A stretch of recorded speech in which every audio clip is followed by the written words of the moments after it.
PUBG game మరో ప్రాణాన్ని బలి తీసుకుంది. ఆటకు బానిసగా మారిన విద్యార్థిని కట్టడి చేయడంతో ఆత్మహత్య చేసుకున్నారు. విషాదకరణ ఘటన ఇక నిర్మల్ జిల్లా బైన్సా పట్టణంలో చోటు చేసుకుంది.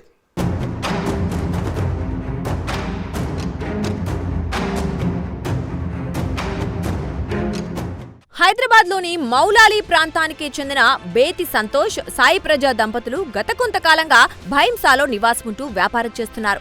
వీరికి ఒక కుమారుడు, కుమార్తె ఉన్నారు.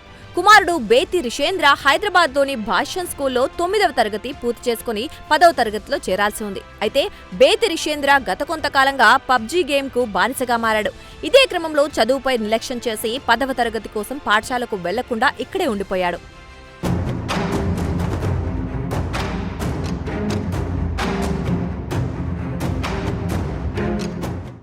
పబ్జీ ఆటకు బానిసగా మారిన కుమారుల్లో మార్పు తేవాలని తల్లిదండ్రులు అనేక ప్రయత్నాలు చేశారు. ఎన్ని ప్రయత్నాలు చేసినా ఫలితం కానరాలేదు. చివరి ప్రయత్నంగా గత 2-3 రోజుల నుంచి కుమారుడికి కుటుంబీకులు పబ్జీ గేమ్ ఆడకుండా కట్టడి చేసినట్లుగా తెలిసింది. దీంతో డిప్రెషన్కు లోనైన సదరు విద్యార్థి మనస్తాపం చెందాడు. తీవ్ర ఒత్తిడికి లోనై ఇంట్లో ఎవరూ లేని సమయంలో ఉరివేసుకుని ఆత్మహత్యకు పాల్పడ్డాడు.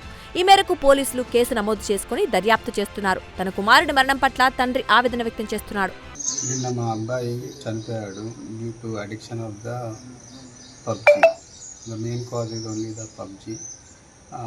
గత 5 months నుంచి అంటే అర్లీగా 1 hour ఆడేవాడు. గత 5 months నుంచి అవర్స్ పెంచుకుంటూ పోయి మోర్ దెన్ 10 hours పబ్జీ ఆడేవాడు. ఆ పబ్జీ ఆడడం వల్ల మన మానసిక స్థితి అంతా దెబ్బతిన్నది. అంటే మేమేం చెప్పినా కూడా ఇంటలేడు. లైక్ ఎర్లీ మార్నింగ్ లేవడం అనేది ఆపేశాడు. Around 11 o'clock లేసేవాడు, 12 o'clock లేసేవాడు.